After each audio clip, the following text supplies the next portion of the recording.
Hello everyone, and welcome once again to the Heir's Lair. I'm your host, Jonathan Taylor.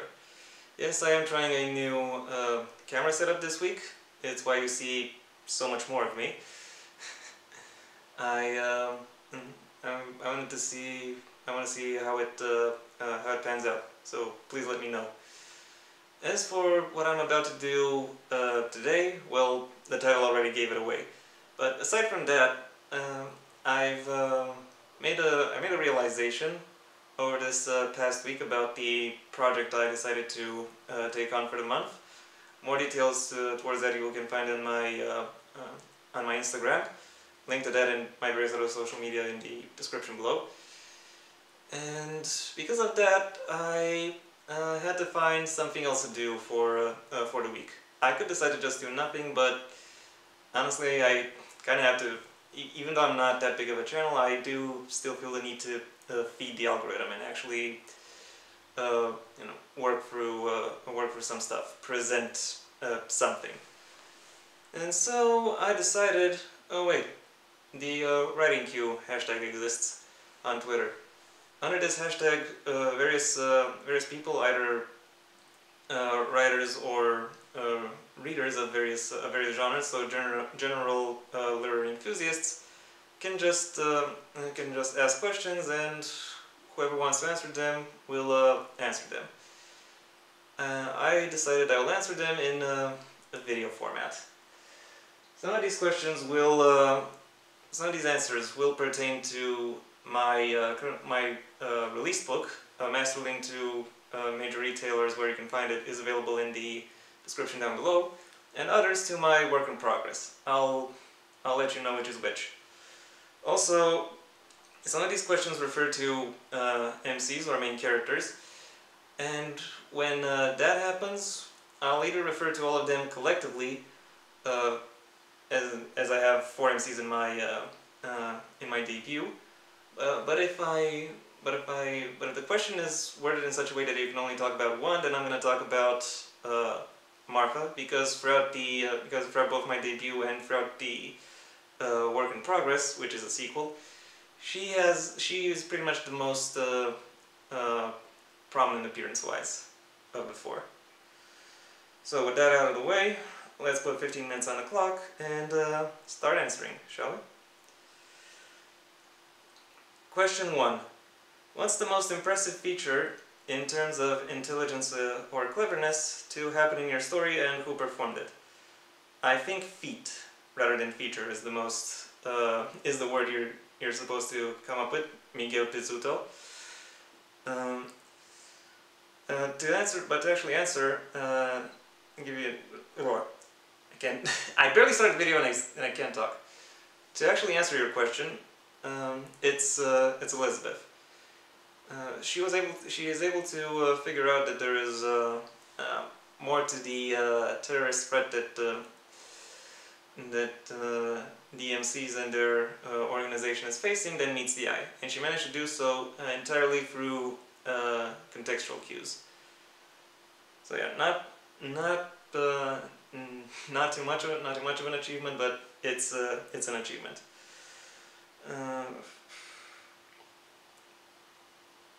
Another one from Basilisk Art at basilisk_art. How do your MCs or important SCs respond to compliments? Well, for most of them, the answer is a thank you, and then either they pay a compliment back or try to explain how they got either the attribute or item that led to them receiving the compliment, depending on mood and character. Okay, next one.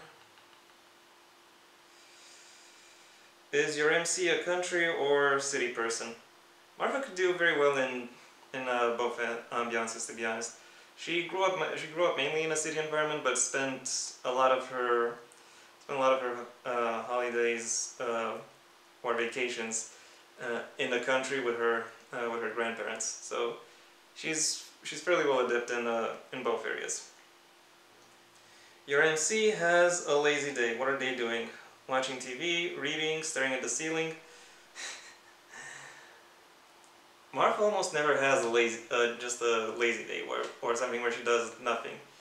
Like even if it's just volunteering somewhere, she'll still she still wants to do stuff. Now, but if we're talking about a day where she literally all she has to do is be by herself or do something that is completely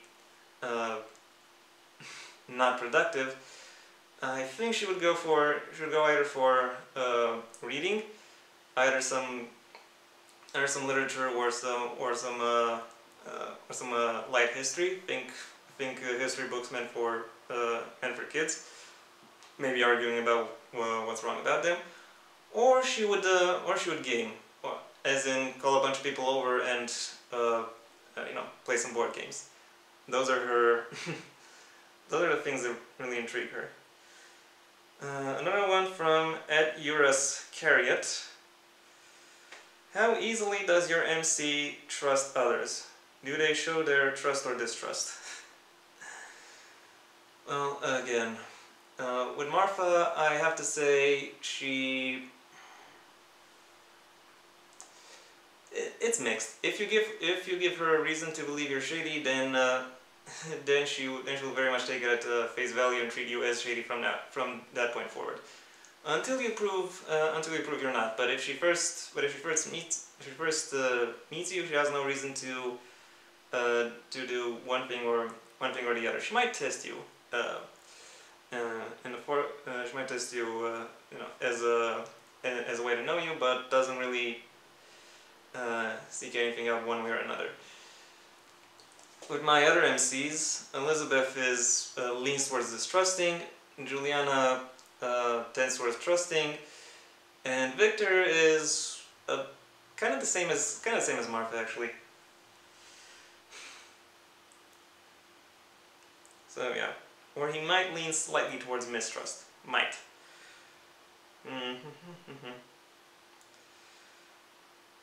Okay, another one from Ripley J. Nick.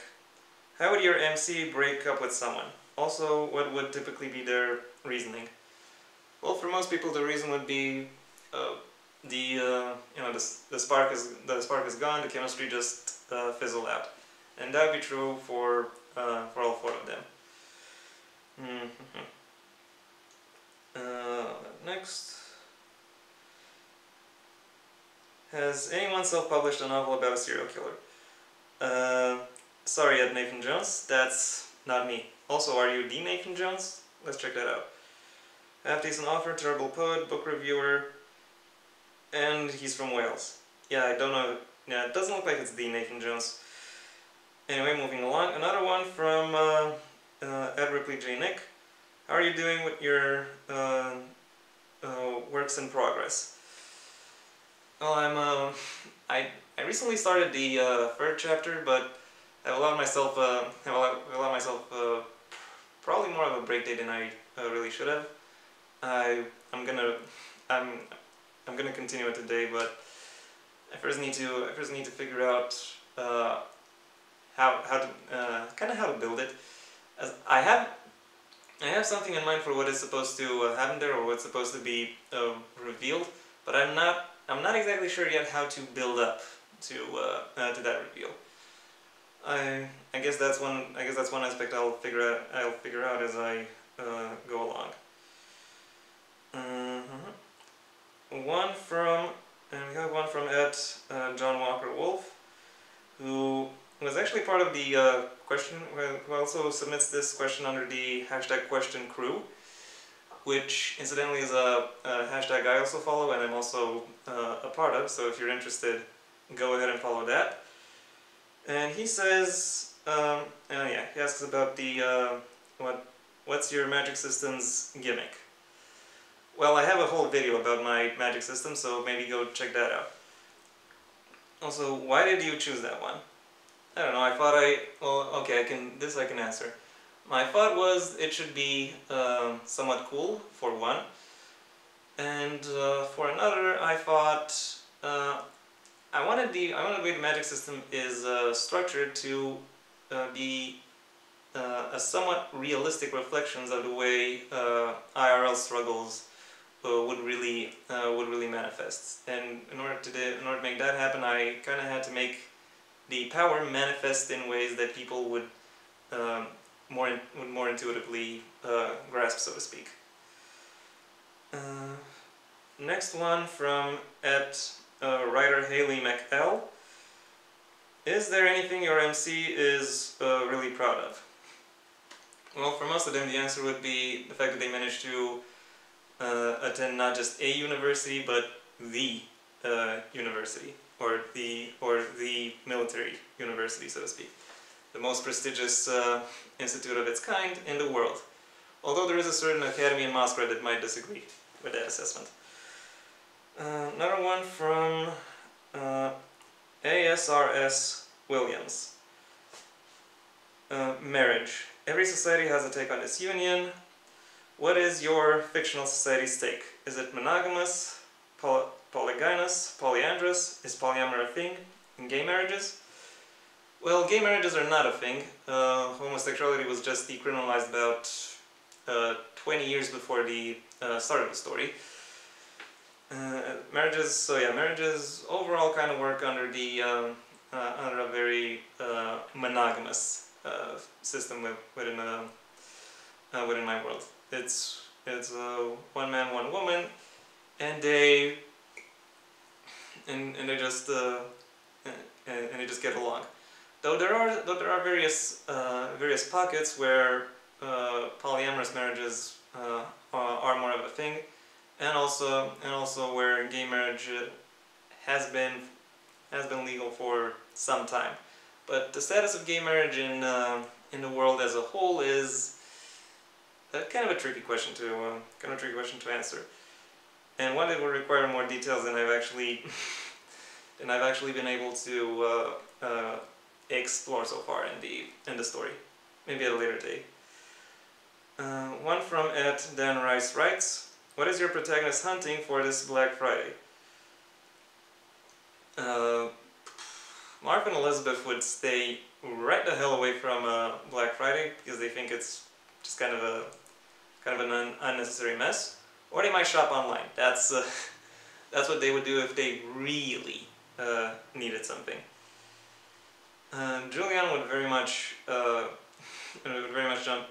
in on that and probably search for gifts, because after all, Christmas is coming by. So maybe a TV, maybe a gaming console, stuff like that.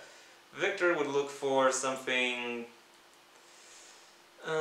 more pragmatic, like, I don't know, cleaning utensils or appliances, stuff like that. One from @kfox _writes, what are you currently reading? Is it just because it's on your TBR, or is it for research purposes? Well, up until now I've been reading a book with the subtitle "A Critique of Political Economy," only to find out that I've been reading it incorrectly, or that I've skipped a huge part of it. So I'll have to wait until what I already know from my current read through has kind of died down, and then seek out a complete copy and read that. Yeah, my negligence is gonna haunt me for a while, but otherwise, most of the reading I do, while it is for my entertainment, it is also for the purpose of making video reviews, because yeah, feeding the algorithm, and also to improve my public speaking. Though I have to say, I can't help but wonder whether or not my my public speaking is kind of reaching a plateau, as in there's only so much you can learn about speaking to an audience by just speaking to a camera, and eventually I might have to start speaking to a real audience. I'll worry about that later. One from @EdenSolera, who actually does a lot of good questions, so maybe follow. No pronouns in bio, so I'm just gonna say them. So follow EdenSolera. They pose great questions. How do people in your world tell time? Do they have clocks, or do they have a different type of timepiece? Yeah, clocks. Clocks and calendars. And funnily enough, they also look kind of the way you the way you would think clocks and calendars look like. Like a circular face for the clocks, with all the with all the hours around a circle, and calendars are just flat pieces of paper with various dates written on them. Though I think they use a different calendar than you might think, as in they don't necessarily use the one we're using. They're using rather something akin to using some kind of a more a loony solar calendar, one that has 12 months, each with 30 days. Also but then again, a lot of other stuff around about how people tell time generally is more suited to their world, that allows for this kind of calendar to actually work, or actually work for them. So yeah, I've been thinking about a lot of weird stuff when it came to designing the world. How many hours? One from Ed Catherine Neary. How many hours do you set yourself a day to write? Well, I don't necessarily try to write for a given set of hours, but I do try to write a given number of words in a day at a minimum. That minimum used to be 200, or at least it was 200 when I started, but over time it grew to be well over 600. Regrettably, I'm no longer at the level where I can really write 600 words in 2 hours, because at least in the beginning I also set out a specific time. So it started with 200 words in 2 hours, and then it moved on to 600 words in 2 hours. I'm still trying to keep that 2 hours or less window, but and I'm now gradually expanding my word count. I see 400 words is doing pretty well. I want to see if 500 words is moving well enough. Okay, moving on.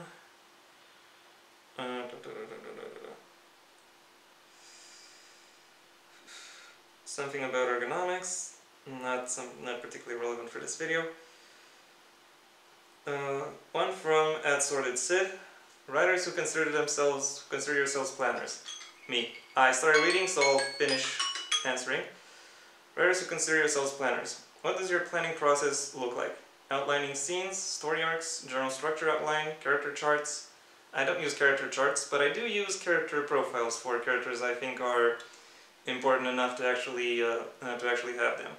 I also give a general structure outline, but don't necessarily plot out the arc, so to speak. I usually start with a synopsis of the story, or what I want the story to include, then divide that into beginning, middle, end, and then expand that into chapters and give each chapter some basic ideas. There are certain events where I expand upon that, where I expand upon what actually happens, and then spread these events through several chapters. But yeah, but overall my structure is as I've outlined it. And because you've already heard the alarm, that was my last question for today. I hope you enjoyed this rather impromptu video with this new setup. If you did, then please leave a like to this video, and maybe even share it wherever you think other people will like it as well. If you have any questions you'd like to ask me, or anything you'd like to add to anything I said, the comment section awaits your input. And if you want to see when my next video comes out, well then please subscribe, and ideally also ring the bell or do whatever else YouTube asks of you in order to keep you notified. Until next time, I am Jonathan Taylor, and this has been the Heir's Lair.